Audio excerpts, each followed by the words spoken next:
অর্থাৎ নামে অনেকেরই ভুল রয়েছে, সেই কারণে হ্যারাসমেন্ট করা হচ্ছে তাদের, এমনটাই অভিযোগ করছেন সাধারণ মানুষ। হলদিয়ার ছবিটা দেখুন, সেখানেও এসআইআর শুনানিতে বিক্ষোভ, উত্তেজনা হলদিয়ার জামবেড়িয়ায়।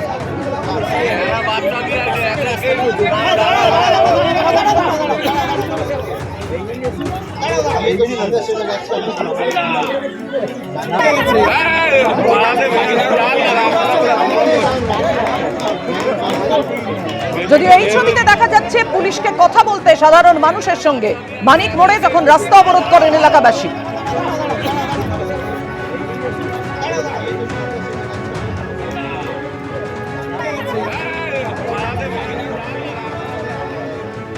বাসন্তীর পর এবার ঢোলাহাটের ছবিটা দেখুন। দক্ষিণ 24 পরগনার ঢোলাহাটে বিক্ষোভ, অবরোধ, আগুন, রাস্তায় টায়ার জ্বালিয়ে এভাবেই চলল অবরোধ বিক্ষোভ।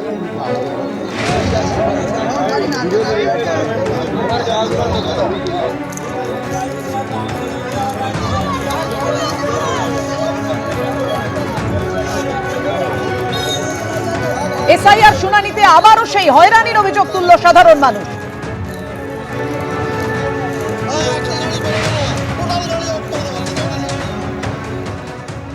কয়েকদিন আমাদের যে এসআইআর নামে যে ফর্ম ফিল আপ করে জমা দেওয়ার পরেও আমাদের সে সব কাগজ ডকুমেন্টস ফেরত দেয়, আমাদেরকে বারে বারে ফিরিয়ে দেওয়া হচ্ছে।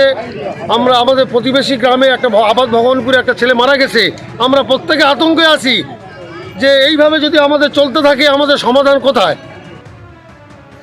সাধারণ মানুষ সমাধান পেতে চাইছেন, কিন্তু কোথায় সমাধান? এইভাবে যদি বিক্ষোভ অবরোধ চলতে থাকে তাহলে সমাধান কোন পথে মিলবে? এবার কোলবার ছবি দেখুন, শুনানিতে হয়রানির অভিযোগে বিক্ষোভ দেখাচ্ছেন তারা, রাস্তায় টায়ার জ্বালিয়ে। এসআইআর বিক্ষোভে পথে নেমেছে তৃণমূল কংগ্রেসও।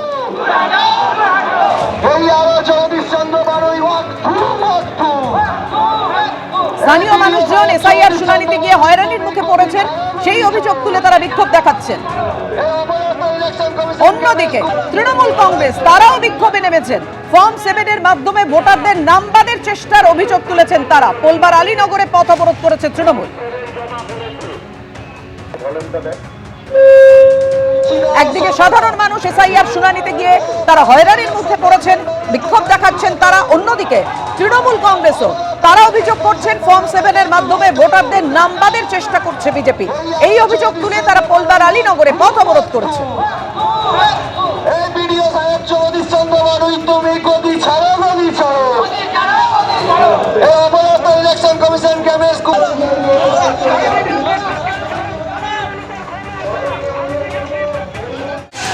গতকাল আপনারা জানেন সুপ্রিম কোর্ট কড়া নির্দেশ দিয়েছিল যে শুনানিতে কোন কোন নথিপত্র নেওয়া হচ্ছে তার রসিদ দিতে হবে ভোটারকে, এবং অ্যাকনলেজমেন্ট স্লিপ দিতে অসুবিধে কোথায় আছে নির্বাচন কমিশনের আইনজীবীর কাছে জানতে চেয়েছিলেন বিচারপতি দীপঙ্কর দত্ত।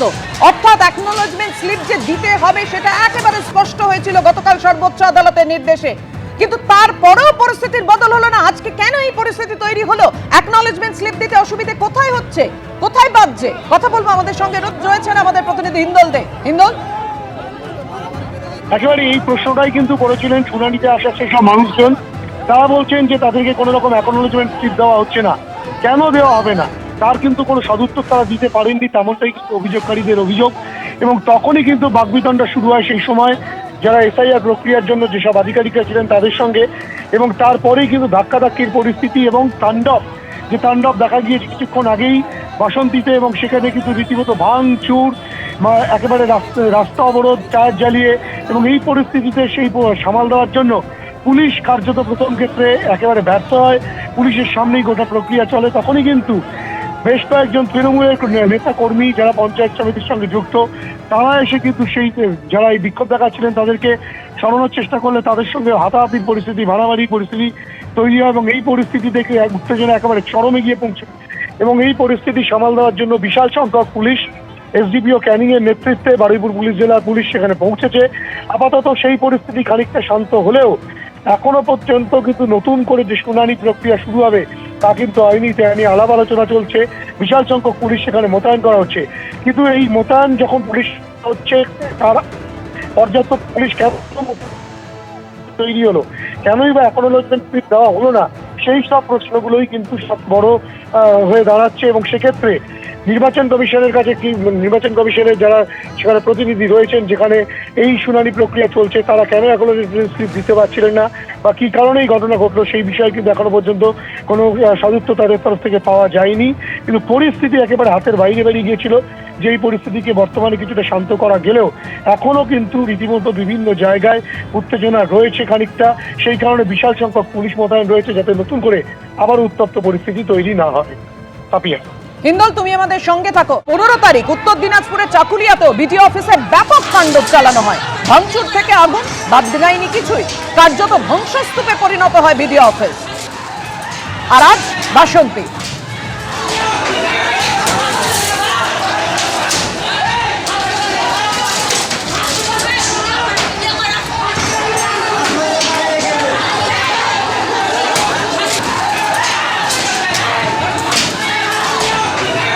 কি বলছেন স্থানীয় বাসিন্দাদের একাংশ যারা এই শুনানিতে এসেছিলেন, দেখুন।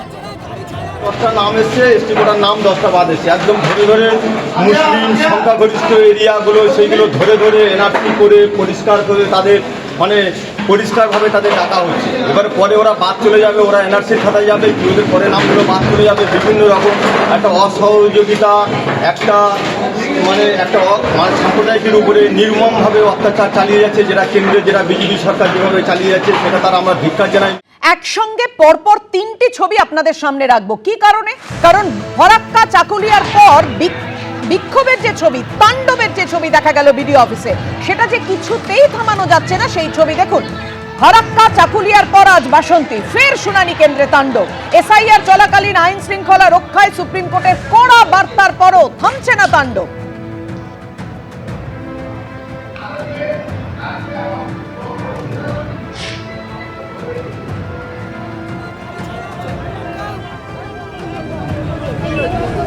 বাসন্তীতে এসআইআর শুনানি কেন্দ্রে এভাবেই চলে তুলকালাম। নথি জমার পর রিসিপ্ট না দেওয়ার অভিযোগ। শুনানি কেন্দ্রে ভাঙচুর চালানো হলো, রাস্তায় টায়ার জ্বালিয়ে অবরোধ চলল।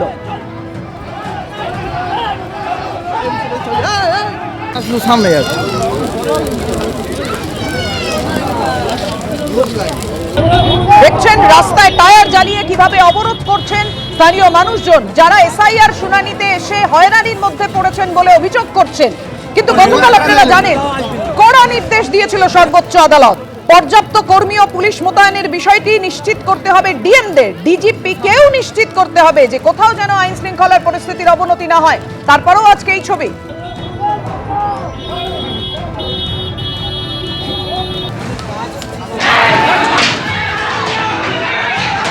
কথা বলবো, আমাদের সঙ্গে রয়েছেন আমাদের প্রতিনিধি হিন্দল দে। হিন্দল, ফারাক্কা চাকুলিয়ার পর আজ বাসন্তী, ছবিটা বদলালো না সুপ্রিম কোর্টের কড়া নির্দেশের পরও? একেবারেই দেখো, শুনানি কেন্দ্রগুলোতে কিন্তু এই গন্ডগোলের চিত্র পরপর ঘটেই চলেছে। তারই পুনরাবৃত্তি কিন্তু এবার দক্ষিণ 24 পরগনার বাসন্তীর সোনাখালীর কর্মতীর্থে, যেখানটায় কিন্তু সেই এসআইআর এর শুনানি প্রক্রিয়া চলছিল। এবং আজ যে ঘটনা ঘটলো, যেটা অভিযোগ উঠে আসছে যে এসআইআর প্রক্রিয়া চলাকালীন, শুনানি চলাকালীন যারা এসেছিলেন, শুনানিতে যারা ডাক পেয়েছিলেন, তারা যেটা বলছেন, তারা এসেছেন ঠিকই কিন্তু তাদেরকে কোনো অ্যাকনোলেজমেন্ট স্লিপ দেওয়া হচ্ছে না।